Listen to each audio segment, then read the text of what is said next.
Oke, pasti udah pada denger kan? Ada satu buku sejarah yang belakangan ini jadi fenomena, bikin heboh di mana-mana, dan sukses bikin anak-anak muda jadi ngobrolin sejarah lagi. Hari ini, kita bakal bedah tuntas buku kontroversial dari guru gembul ini. Kita lihat apa sih yang bikin buku ini menarik banget, sekaligus juga problematis. Coba deh, lihat subjudulnya aja. Sejarah Islam yang disembunyikan. Wah, provokatif banget kan? Kalimat ini seolah-olah menjanjikan kita bakal menemukan sebuah rahasia besar, sebuah cerita yang nggak pernah kita dapat di pelajaran sekolah. Tapi pertanyaannya, beneran begitu nggak ya? Nah, ini dia pertanyaan intinya. Di tengah lautan informasi kayak sekarang, gimana caranya kita, terutama sebagai pelajar, bisa membedakan mana yang fakta sejarah beneran, sama mana yang, ya, sekedar interpretasi pribadi penulisnya? Pertanyaan ini yang bakal jadi kompas kita di pembahasan kali ini. Untuk menjawab itu semua, kita mulai dari bagian pertama. Kita perlu paham dulu fenomenanya. Siapa sih sebenarnya sosok di balik buku ini, dan kok bisa karyanya sampai meledak gitu di pasaran? Jadi, penulisnya adalah Jafar Rohadi, tapi kita semua lebih kenal dengan nama Guru Gembul. Beliau ini seorang guru sejarah SMA yang popularitasnya meroket lewat channel YouTube. Dengan gayanya yang khas, edukasi yang menggugat, beliau berhasil menarik jutaan pengikut yang memang lagi cari perspektif baru. Nah, buku ini bisa dibilang adalah perwujudan dari gayanya yang berani itu. Selanjutnya, kita masuk ke jantung permasalahannya, metode di balik peringkatnya. Apa sih dasar yang dipakai guru gembul buat menyusun daftar tokoh paling berpengaruh ini? Disinilah letak daya tarik sekaligus kontroversi terbesarnya. Ternyata, metodenya ini terinspirasi dari buku yang terkenal banget, The 100, karya Michael H. Hart. Kuncinya simple tapi radikal. Tokoh-tokoh ini nggak diurutkan berdasarkan baik buruknya moral atau tingkat kesalehan mereka, tapi murni dari dampak historisnya. Mau dampak itu positif atau negatif, nggak jadi soal. Yang penting, seberapa besar pengaruhnya buat peradaban. Pendekatan ini jelas beda total dari yang biasa kita kenal sebagai sejarah kesalehan, yang fokusnya ke moralitas dan sisi kepahlawanan. Guru Gembul menawarkan kacamata baru, yaitu sejarah konsekuensi. Jadi yang dilihat cuma dampak nyata, perubahan struktur sosial dan politik, titik. Biar lebih kebayang, kita lihat contoh yang paling bikin kaget. Muawiyah, sosok yang sangat kontroversial, ada di peringkat 1, bahkan di atas pahlawan besar seperti Salahuddin Al-Ayyubi. Kok bisa? Ya karena dalam kerangka sejarah konsekuensi, Muawiyah itu dilihat sebagai pembangun sistem. Dia yang meletakkan fondasi birokrasi dan angkatan laut yang dampaknya terasa berabad-abad. Sementara aksi Salahuddin, meskipun heroik, dinilai lebih sebagai respons militer pada zamannya. Oh ya, ada satu catatan yang krusial banget. Nabi Muhammad SAW sengaja nggak dimasukkan ke dalam daftar ini. Alasannya, menurut penulis, beliau itu bukan sekedar aktor sejarah, tapi justru beliau adalah sumber dari peradaban itu sendiri. Jadi pengaruhnya dianggap di luar skala pengukuran manapun. Oke, kita udah paham metodenya. Sekarang, waktunya kita lihat dari sudut pandang yang berbeda. Gimana sih karya ini kalau ditaruh di meja para akademisi? Apa kritik utama mereka? Yuk kita masuk ke bagian ketiga.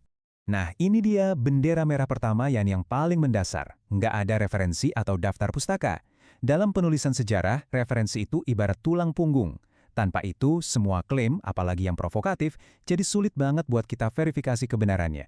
Ini jadi masalah serius. Menanggapi kritik ini, Guru Gembul sendiri sudah memberikan klarifikasi. Beliau menyatakan kalau bukunya memang bukan riset akademi formal, tapi lebih sebagai sebuah opini, mirip seperti buku Michael Hart.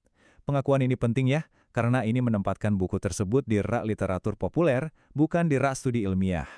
Kritik kedua ini sedikit lebih filosofis, soal ketegangan epistemologis. Maksudnya, para kritikus menilai Guru Gembul terlalu bersandar pada logika empiris yang menuntut bukti fisik. Pendekatan ini dianggap kurang bisa menangkap kekayaan tradisi intelektual Islam yang juga punya dimensi non-empiris. Akibatnya, tokoh-tokoh yang rasionalis jadi lebih bersinar, sementara peran para teolog atau sufi jadi sedikit terpinggirkan. Oke, kita lanjut ke bagian 4. Biar perspektif kita makin kaya, gimana kalau kita bandingkan daftar versi Guru Gembul ini dengan daftar tokoh muslim berpengaruh lain yang sudah jadi standar global? Nah, di sini perbedaannya kelihatan jelas banget. Buku Guru Gembul itu sifatnya retrospektif, melihat ke masa lalu untuk mencari siapa arsitek peradaban. Sebaliknya, daftar The 500 dari Risik itu kontemporer, fokusnya ke tokoh yang masih hidup dan punya pengaruh saat ini. Keduanya punya tujuan yang beda, yang satu menganalisis akar sejarah, yang satu lagi memotret lanskap pengaruh masa kini. Dari semua analisis tadi, apa sih yang bisa kita bawa pulang? Di bagian terakhir ini, kita akan coba merumuskan cara menjadi pembaca sejarah yang lebih kritis dengan menjadikan buku ini sebagai studi kasusnya. Ini dia panduan praktisnya, ada 4 langkah. Pertama, selalu cek sumbernya, ada referensinya nggak? Kedua, kenali penulisnya, latar belakang dan kemungkinan biasnya apa. Ketiga, jangan cuma baca dari satu sumber, bandingkan dengan perspektif lain. Dan yang paling penting keempat, latih diri kita untuk bisa membedakan mana yang klaim opini dan mana yang didukung bukti valid. Jadi, apa kesimpulannya? Buku ini bisa kita lihat seperti sebuah jembatan. Di satu sisi, ia berhasil bikin banyak orang, terutama anak muda, menyeberang ke dunia sejarah yang tadinya terasa jauh dan membosankan. Tapi, jembatan ini fondasinya masih perlu diperkokoh dengan standar akademik, terutama soal transparansi sumber. Pada akhirnya, ini meninggalkan satu pertanyaan penting buat kita semua renungkan. Apakah sejarah populer seperti ini adalah pintu gerbang yang bikin kita makin penasaran untuk belajar lebih dalam? Atau justru bisa jadi jalan buntu kalau kita terima begitu saja tanpa sikap kritis? Jawabannya ada di tangan kita masing-masing sebagai pembaca yang cerdas.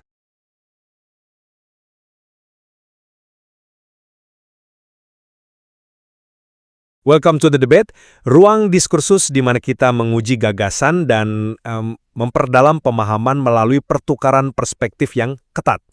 Biasanya ya, kalau kita ngajarin sejarah di ruang kelas ke generasi muda, kita seolah menyerahkan sebuah bangunan megah yang udah selesai. Kayak ngasih kunci rumah yang udah jadi gitu kan. Betul, kita seolah bilang, nih lihat struktur peradaban yang tanpa cacat ini. Kita jarang banget nunjukin ke mereka perancahnya, lumpurnya, atau bahkan intrik politik berdarah yang sebenarnya jadi fondasinya. Tapi bayangkan, ada seseorang yang datang, ngetuk dinding itu, dan bilang, mari kita lihat batu batanya dari dekat. Bahkan yang retak Sekalipun. tiba-tiba sejarahnya jadi hidup. Nah, persis. Itulah fenomena yang akan kita bedah hari ini. Sih, Lumayan tebel itu. sangat. Judulnya 50 Muslim paling berpengaruh dalam sejarah peradaban Islam, sejarah Islam yang disembunyikan. Penulisnya adalah Jafar Rohadi, seorang mantan guru sejarah honorer dari SMA Negeri 16 Bandung, dan lulusan Universitas Pendidikan Indonesia. Tapi di era digital ini, publik tentu lebih kenal beliau dengan nama panggungnya kan? Betul, Guru Gembul, seorang pembuat konten YouTube dengan jutaan pengikut. Dan melalui buku ini, ia menawarkan narasi sejarah yang secara frontal menantang kurikulum konvensional kita. Iya, dan dari situlah letak tegangan intelektual kita. Pertanyaan sentral yang akan kita uji hari ini adalah, apakah pendekatan sejarah populer ini yang mengutamakan narasi kausalitas yang menarik tapi mengabaikan standar akademis formal kayak daftar pustaka, merupakan revolusi literasi yang efektif, khususnya buat membangkitkan minat baca pelajar kita? Atau justru kebalikannya? Nah, apakah ini justru sebuah kemunduran etika penulisan keilmuan yang pada akhirnya merusak pemahaman sejarah generasi muda? Kalau posisi saya dalam hal ini sangat tegas. Mengorbankan akurasi metodologi dan referensi akademis murni demi popularitas atau sekedar sensasi bercerita, itu adalah pelanggaran etika literatur yang serius. Pelanggaran serius ya? Sangat. Ini justru mencederai daya kritis generasi muda yang seharusnya kita bangun. Kita nggak bisa kompromi soal ini. Oke, sedangkan posisi saya justru berseberangan dengan Anda. Menurut penggacaan saya, pendekatan populer Guru Gembul yang berani membongkar sejarah murni melalui lensa konsekuensi politik ini, adalah inovasi literasi yang sangat mendesak. Inovasi yang mendesak. Ya, generasi kita butuh ini untuk keluar dari cara belajar sejarah yang dogmatis dan, jujur saja, seringkali membosankan. Kalau kita bicara soal membosankan, saya sepakat. Sejarah emang nggak boleh disampaikan kayak orang baca buku telepon. Nah, itu dia. Tapi, mari kita mulai dari fondasi paling dasar dari sebuah buku non-fiksi sejarah. Metodologi dan referensi. Buku yang mengklaim mengungkap sejarah yang disembunyikan, dijual komersial seharga Rp180.000, punya ISBN, tapi terbit di edisi pertamanya tanpa satupun catatan kaki atau daftar pustaka. Memang tidak ada di cetakan pertama. Itu dia. Bagi kalangan terpelajar, kayak siswa SMA atau mahasiswa baru, Ini adalah preseden yang sangat berbahaya. Bagaimana kita bisa ngajarin siswa untuk berpikir kritis kalau sumber bacaan mereka sendiri gagal ngasih cara untuk memverifikasi kebenaran? Berbahaya bagaimana maksud Anda? Bukankah ini justru bikin buku tersebut lebih mudah dicerna? Mudah dicerna. Ya, Kan halamannya nggak dipenuhi teks akademis yang mengintimidasi pembaca pemula. mudah dicerna itu satu hal, tapi pertanggungjawaban faktual itu hal lain. Begini, mengapa akademisi begitu rewel soal daftar pustaka? Catatan kaki itu bukan sekedar formalitas atau ya pita merah birokrasi kampus. Terus fungsinya apa dalam konteks buku populer? Itu adalah jejak remah roti. Kalau seorang mahasiswa baca klaim kontroversial di buku ini, gimana cara dia memverifikasi? Apakah klaim itu berasal dari teks klasik kayak karya Al-Tabari, Ibnu Katsir, sejarawan barat modern, atau murni imajinasi penulisnya? Tapi penulis, Kan? Tunggu, ini krusial. Tanpa referensi, pembaca terjebak di dalam kepala penulis tanpa diberi jalan keluar. Di buku ini bahkan ada ilustrasi lukisan Napoleon yang dilabeli sebagai pendudukan Mesir, tapi tanpa atribusi sumber sama sekali. Berpikir kritis itu dimulai dari pertanyaan sederhana, dari mana Anda tahu fakta ini? Kalau jawabannya nggak ada di dalam buku, kita nggak sedang mengajarkan sejarah. lalu kita sedang apa? Kita sedang mendiktekan fiksi historis. Oke, saya ngerti mengapa ketiadaan referensi itu bikin kalangan akademisi gerah. Guru Gembul sendiri secara terbuka sudah mengklarifikasi kan, bahwa buku ini sebenarnya naskah lama dari tahun 2008 yang baru diterbitkan. Dan dia berjanji akan melengkapinya di cetakan mendatang. Ya, dalih naskah lama. Tapi mari kita mundur sedikit dan melihat cara kerja kerangka berfikirnya. Metodenya secara eksplisit terinspirasi dari karya klasik Michael H. Hart, The 100. Buku yang memeringkat tokol itu. Betul. Hart juga bikin daftar peringkat berdasarkan penilaian subjektifnya terhadap dampak sejarah seorang tokoh, bukan sekedar dari konsensus akademis semata. Kalau kita memaksa sebuah buku populer untuk pakai standar ketat setingkat disertasi doktoral, kita justru balikin sejarah ke Menara Gading. Saya rasa itu perbandingan yang timpang, membela buku ini. Tapi sayangnya, itu timpang. Hart memang subjektif dalam menyusun peringkat, tapi dia memberikan landasan rasional yang terukur dan metrik yang jelas untuk setiap tokoh. Di buku ini metriknya juga ada kan? Dampak konsekuensi? Tapi yang lebih penting, karya Hart berada di atas tumpukan literatur sejarah barat yang sumber primernya sudah mapan. Audiens bisa melacaknya. Sedangkan narasi sejarah yang disembunyikan milik Guru Gembul ini seringkali melontarkan klaim yang berbenturan dengan narasi arus utama. Disinilah letak masalahnya. Karena dia ingin mendobrak narasi itu. Masalahnya, kalau Anda ingin meruntuhkan narasi sejarah yang sudah mapan, Anda butuh alat berat berupa bukti primer, bukan sekedar opini. Kita mungkin beda pandangan soal urgensi catatan kaki di cetakan pertama, tapi mari kita masuk ke substansi bagaimana metodologi tanpa referensi ini diterapkan. Disinilah letak kekuatan utama buku ini. Silakan. Kalau Anda lihat daftar 500 tokoh muslim berpengaruh dari lembaga Riset di Yordania, daftarnya kan berisi tokoh modern yang masih hidup. Ya, politisi atau ulama masa kini. Nah, Guru Gembul ngambil jalur yang jauh lebih sulit, yaitu pendekatan retrospektif murni terhadap peradaban masa lalu. Dan keberanian metodologisnya untuk memisahkan sejarah dari moralitas, itu pantas diacungi jempol. Keberanian memisahkan sejarah dari moralitas bisa Anda jelaskan spesifiknya? Tentu, ada dua keputusan besar yang mendemonstrasikan ini. Pertama, ia secara sadar tidak memasukkan Nabi Muhammad ke dalam daftar peringkat. Kenapa? Karena secara rasional, Nabi berada di dimensi yang berbeda. Dimensi berbeda bagaimana? Dan justru penempatan Muawiyah di peringkat pertama inilah yang paling memancing polemik tajam, bukan? Memancing polemik bagi mereka yang masih terjebak pada apa yang saya sebut sebagai sejarah kesalehan. Dalam kurikulum tradisional, Muawiyah seringkali dilihat dengan kacamata negatif. Memang faktanya dia kontroversial. Ya, dia dianggap pemberontak terhadap Ali bin Abi Thalib, sosok yang menghentikan sistem pemilihan demokratis ala Syura dan mengubah kekhalifahan jadi dinasti kerajaan Umayyah yang nepotis. Itu kan evaluasi berbasis moral. Lalu pendekatannya di sini apa? Guru Gembul pakai kacamata sejarah konsekuensi. Kalau kita murni melihat dampak struktural, Muawiyah adalah bapak tata negara Islam. Dia yang menghadirkan stabilitas politik pasca Perang Saudara. Tapi dengan cara yang... Tunggu dulu. Dia merintis sistem birokrasi atau diwan, membangun layanan pos lintas negara atau barit, dan menciptakan Angkatan Laut Islam pertama yang mampu menantang dominasi maritim Bizantium. Dampak struktural ini nyata. Jadi, maksud Anda, efektivitas birokrasi menjustifikasi cara perebutan kekuasaannya? Bukan menjustifikasi secara moral, tapi mengevaluasi dampaknya secara historis. Coba bandingkan dengan Salahuddin Al-Ayyubi yang ditaruh di peringkat kedua. Salahuddin memang luar biasa heroik karena berhasil merebut kembali Yerusalem. Sangat heroik di mata umat Islam. Betul. Tapi kalau kita jujur, secara struktural, dampak Salahuddin itu bersifat responsif militer. Setelah dia wafat, kerajaannya terpecah.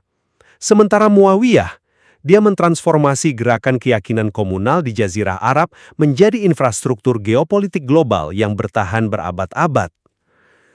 Argumen bahwa Muawiyah adalah arsitek negara memang terdengar sangat kuat di atas kertas politik. Saya akui ekspansi dan birokrasinya nyata. Tapi kita nggak bisa membedah sejarah peradaban Islam murni pakai kacamata empiris rasionalis barat yang hanya peduli pada hitung-hitungan politik material. Kenapa tidak bisa? Disinilah letak cacat epistemologis buku ini. Istilah epistemologis ini mungkin terdengar berat, jadi izinkan saya menyederhanakannya.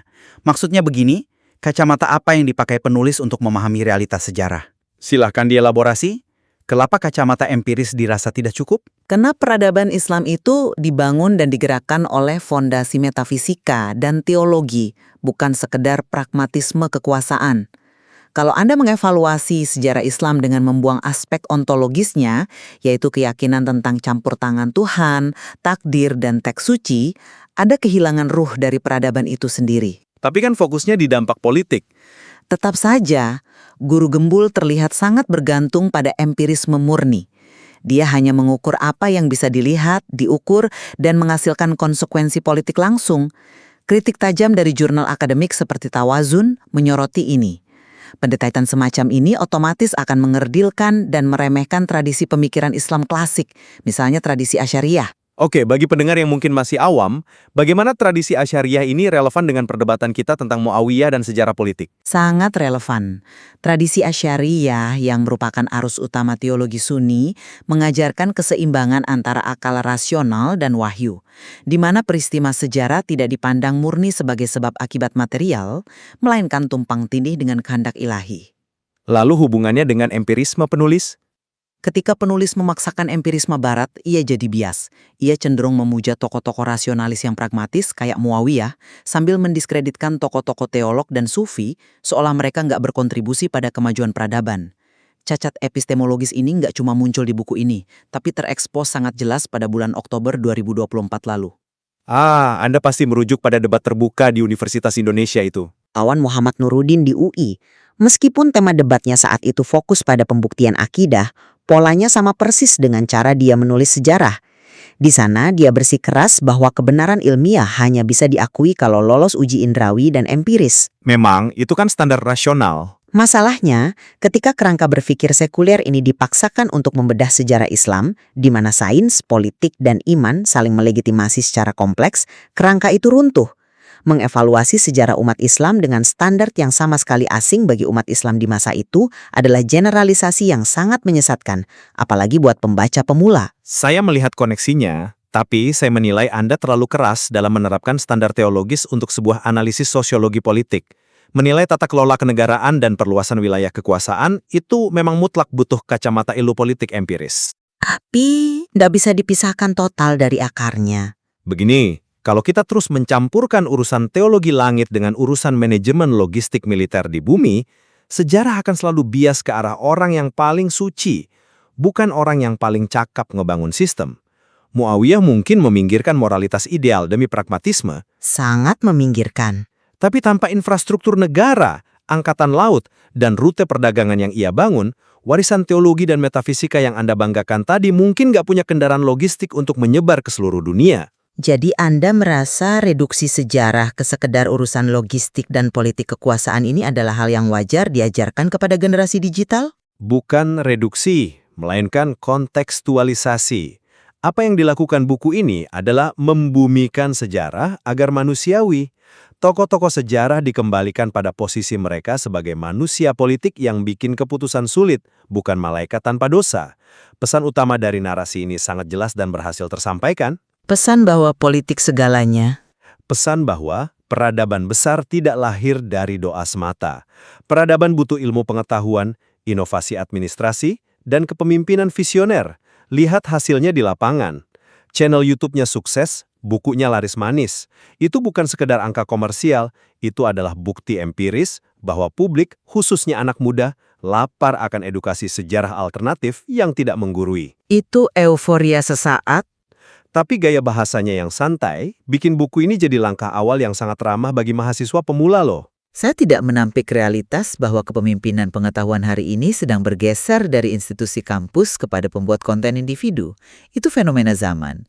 Tapi justru karena jangkauannya jutaan orang, tanggung jawabnya harus eksponensial lebih besar. Dan dia akan memperbaiki referensinya. Menjadikan popularitas dan omset ratusan juta sebagai argumen pembenaran atas metodologi yang cacat, itu pola pikir yang berbahaya.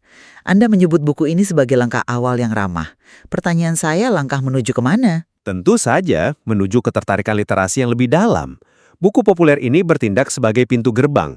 Ketika siswa SMA terpukau sama intrik politik Muawiyah, rasa penasarannya akan menuntun dia untuk nyari literatur yang lebih berat nantinya. Di atas kertas teorinya terdengar indah. Tapi secara praktis di lapangan, memuja rasionalitas politik sambil meminggirkan akurasi historis justru menciptakan ilusi pengetahuan. Kita beresiko mencetak generasi yang merasa udah tahu segalanya hanya dari baca ringkasan populer. Saya rasa Anda meremehkan rasa ingin tahu mereka. Bukan meremehkan. Tapi ketika buku ini menceritakan tokoh sejarah tanpa kedalaman konteks dan rujukan primer, generasi muda kita hanya akan mahir berdebat di media sosial pakai fakta-fakta provokatif yang dangkal. Mereka ahli berpolemik, tapi gagap ketika ditanya soal sumber. Lalu apa solusinya? Kalau para akademisi memilih diam dan membiarkan buku yang tidak disiplin ini dipuja sebagai pahlawan literasi, kita secara kolektif melegitimasi kemalasan intelektual atas nama kemudahan akses. Di poin itu, saya rasa kita harus ngasih kredit lebih pada kecerdasan audiens muda kita. Anak-anak Gen Z hidup di era di mana klaim apapun bisa mereka lacak di mesin pencari dalam hitungan detik. Buku ini laku keras justru karena ia berani menawarkan edukasi yang menggugat. Menggugat dengan fakta yang belum terverifikasi. Kurikulum sekolah formal kita terlalu sering menyapu realitas politik yang kelam ke bawah karpet demi menjaga stabilitas narasi kesolehan beragama. Dengan mendobrak kebukuan tersebut melalui kacamata sejarah konsekuensi, Guru Gembul telah memecah kebosanan. Sejarah Islam tidak lagi sekedar hafalan nama khalifah, tapi jadi bahan analisis strategi politik. Itu adalah sebuah kemenangan literasi loh. Saya setuju bahwa keengganan kurikulum formal untuk ngebahas sisi gelap sejarah telah menciptakan celah kekosongan yang besar, dan Guru Gembul cukup cerdik memanfaatkan celah tersebut. Namun untuk merangkum posisi saya dari diskursus kita hari ini, keberanian mendobrak narasi tidak boleh dijadikan cek kosong untuk mengabaikan disiplin ilmu. Bisa dipahami. Bagi dunia akademis, bagi pelajar, dan khususnya mahasiswa yang kerangka berpikirnya masih rentan, akurasi, daftar rujukan, dan pemahaman epistemologi yang utuh bukanlah sekedar aksesori. Itu adalah fondasi etika keilmuan.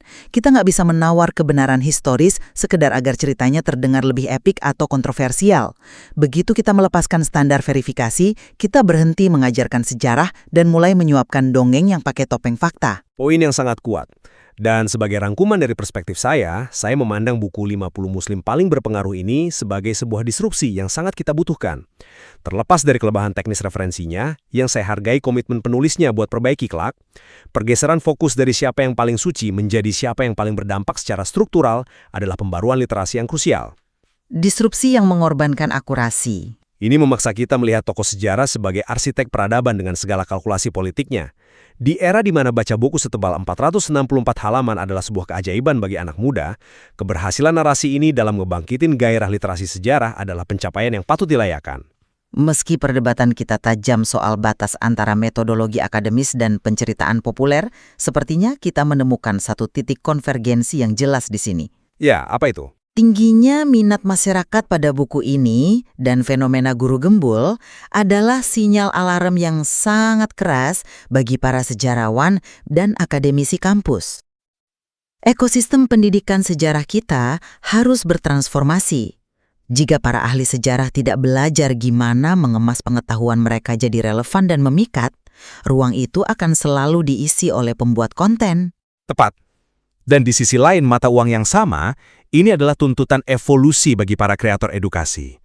Jika mereka ingin mengambil mantel kepemimpinan pengetahuan publik, mereka perlahan harus naikin standar mereka dan mengadopsi ketelitian akademis. Tanggung jawab moral mereka kini setara dengan guru besar di universitas. Karena pada akhirnya, sejarah peradaban baik Islam maupun peradaban dunia adalah kanvas yang teramat rumit. Ia diwarnai oleh benturan antara idealisme teologis dan kebrutalan pragmatisme politik.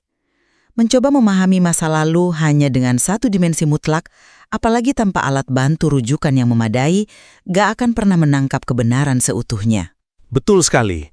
Bagi Anda para pendengar, khususnya para pelajar dan mahasiswa yang sedang menikmati gelombang kebangkitan literasi sejarah ini, jadikanlah diskursus ini sebagai alat navigasi. Buku populer yang mendobrak tradisi memang sangat memikat. Biarkan buku-buku tersebut mengundang Anda masuk lorong waktu sejarah. Tetapi, jangan jadikan halaman terakhirnya sebagai garis akhir pencarian Anda. Seperti analogi yang kita bahas di awal tadi ya. Ketika sebuah tembok sejarah diruntuhkan, tentu sangat mendebarkan melihat tumpukan batu bata dan perancah usang di baliknya. Tapi tugas Anda sebagai pembelajar yang sesungguhnya bukanlah sekedar berdiri di sana dan mengagumi puing-puingnya. Tugas sejati Anda adalah memungut batu bata tersebut, memeriksa dari mana